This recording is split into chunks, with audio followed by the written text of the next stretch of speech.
Hey students, I wanted to go over exam number 1 for you, and this is the lecture that will be referenced on your prompt. So let me do a quick little screen share here, and this is your prompt. You've got a soft deadline. It was emailed out and assigned on November 15th. That's today. You've got until November 27th, between now and November 27th, in office hours for me to pre-grade your exam. Don't send it to me, just come into office hours and I'm happy to help you out with it. The final hard deadline, no late work accepted, is on November 29th. All right, so now keep in mind, this is 10% of your overall grade. There was a revised schedule that has been posted since ACC is now providing us with that Wednesday off prior to Thanksgiving. So there's now a schedule update as a result of that change in the ACC calendar. When this recording is finished, I will post the link to this recording here, and it will also be on Blackboard, and it will also be at the little YouTube site for this class. For these exams, you have options. You can either write a response, like an old school essay, you can record a podcast, you can upload a video, or come into office hours and submit your exam to me verbally one-on-one in Zoom. So that doesn't mean you write out a paper and read it to me. That means you have an outline, you've thought this through, and then you come in and tell it to me. Those are always fun to listen to. You can make a video, a podcast, or old school essay, whatever strikes your fancy. Make sure that you fully answer the question. Do not provide just the bare minimum. Make sure that you're stating your argument and you're supporting your argument with examples and that they're vivid. Now, there are a total of 5 questions that you are going to answer. So the end game of this is that you've got 5 answers. Each of these 5 questions comes from 4 different categories. So a category, we can even change this up, right? Category of questions. Let's just do that. Category of questions number 1. Let's just do that to make it aligned with the language that I have here. Category of questions number 2. Category of questions number 3. And then finally, you've got your category of questions number 4. All right, so that's what I mean by category. For each category, provides you with options of test questions. So here's the category, here are the test questions. So for each category, provides you with options of test questions to select. Please note, you may pick between 2 different sets of questions for category of question 5. So here's category question 5. Here, boom. Okay, there we go. So please note, you may pick between 2 different sets of questions for category 4. So you got category questions number 1, category questions number 2, category questions of number 3, and category questions of number 4. Okay, so what you're going to do is you're going to go, and in my mind, these are the different topics, like brushstrokes of topics that we've covered in this class. So audience feedback. Which one? What did you learn from critiquing your colleagues about audience analysis? What did you learn as an individual writing up those colleague critiques? Or how have you improved as a speaker reading those colleague critiques? So you're gonna provide a discussion on that. I mean, each one of these should be at least a paragraph, right? So let's just kind of make that very abundantly clear. Each answer.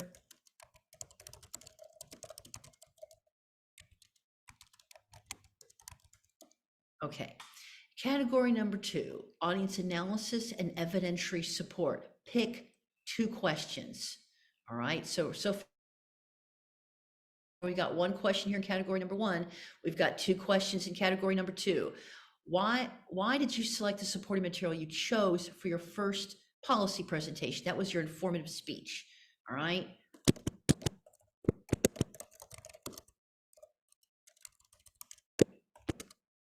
Secondly, what is your opinion of what constitutes constitutes an ethical source regarding either your first solo policy speech or the one you are currently working on for your team presentation.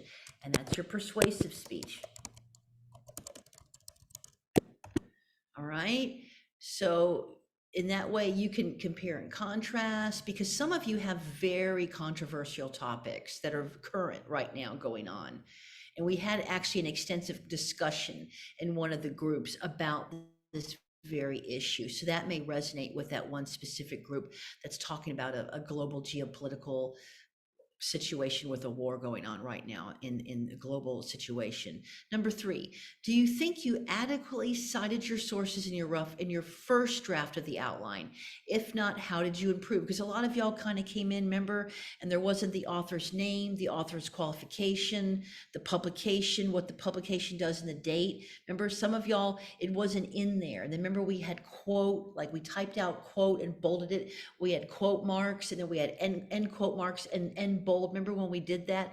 Some of the first drafts of those speeches did not have that in there.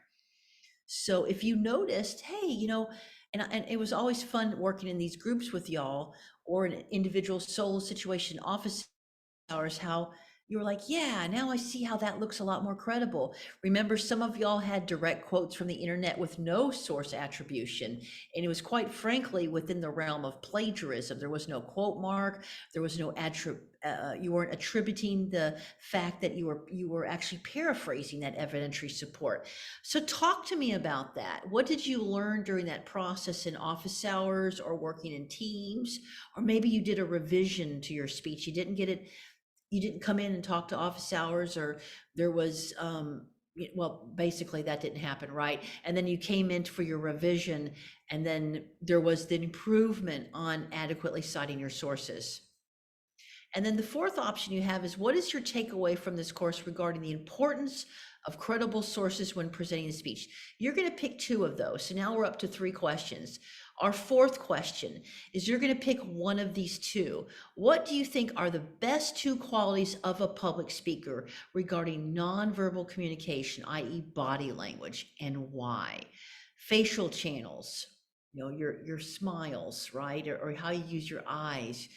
Voice, which could be articulation, rate of speed, cadence, volume, vocal variety, posture and poise. And I should put hand gestures in here, quite frankly.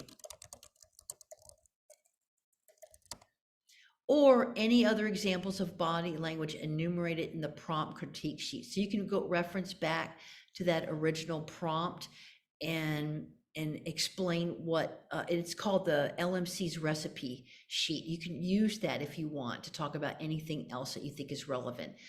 Or you could talk about, what do you perceive you need to improve upon regarding nonverbal communication?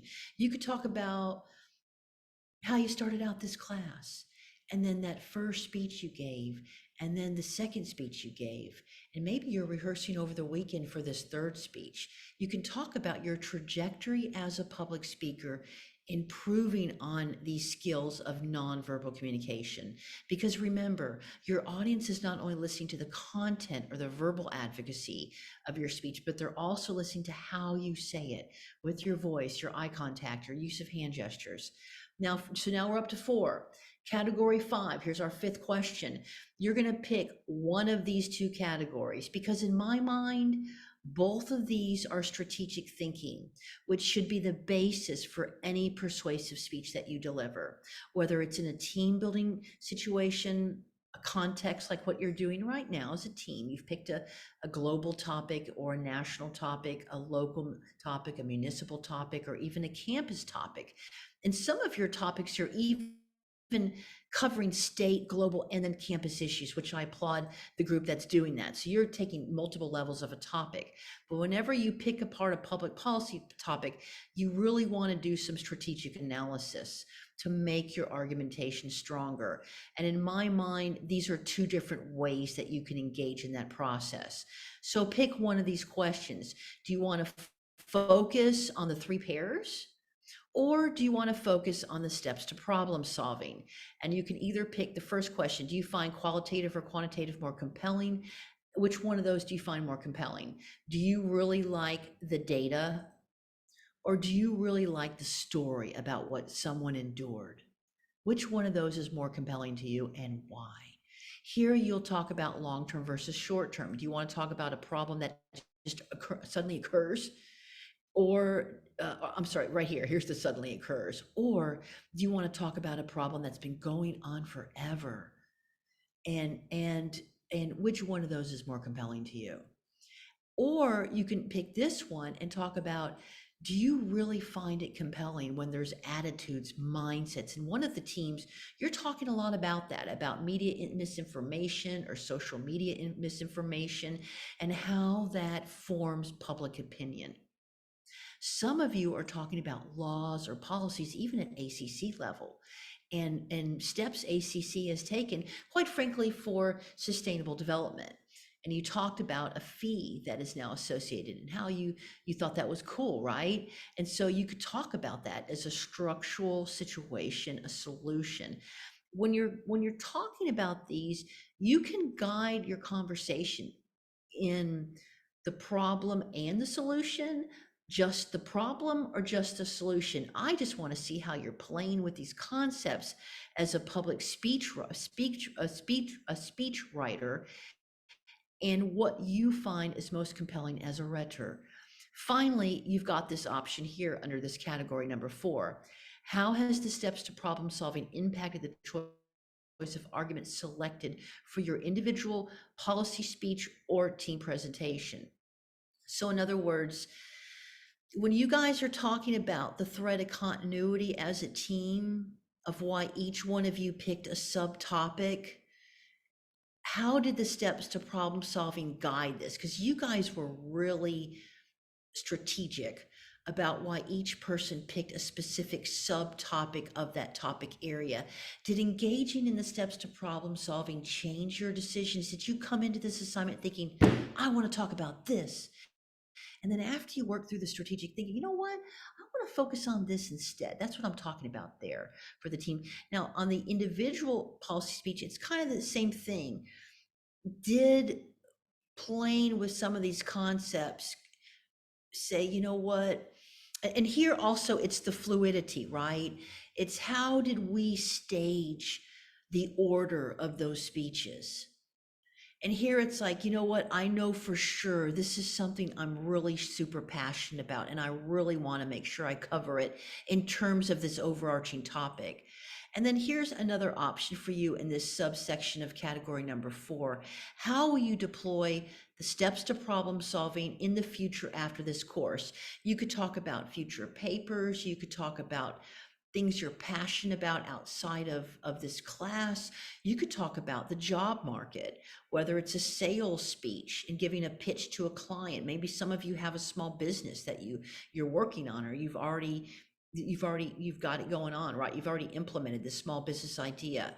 Let me know what you think in the real world, how you can use this. And I gave you an example today of a couple of different speeches of how I rolled this out in advocating for protection of an African American neighborhood, as well as mine, which is composed of African Americans, Hispanics, and Caucasians as well.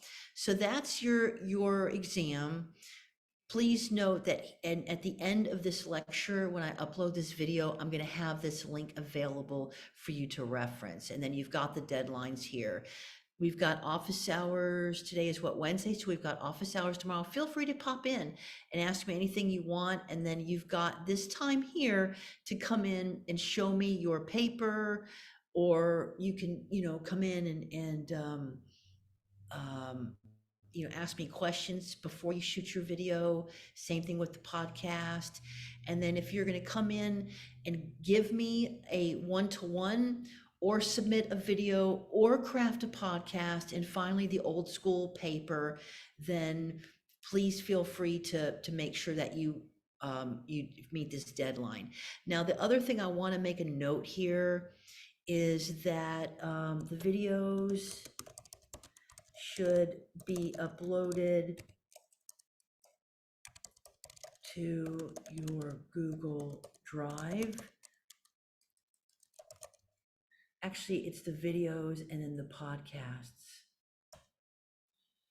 And let's do it this way since I mentioned it first above. Podcasts, videos should be uploaded to your ACC Google Drive with a link accessible to the instructor. I love autocorrect. I remember back in the day when I had to use a typewriter and I had to have a dictionary next to me. And if I made a mistake, a typo or a spelling error, I had to go backspace and put this little thing in there and click on it. So, and then the papers should be in PDF format sent as an attachment. Okay. And then make sure you label your class in the subject header. Now I'm just going to put -5 points.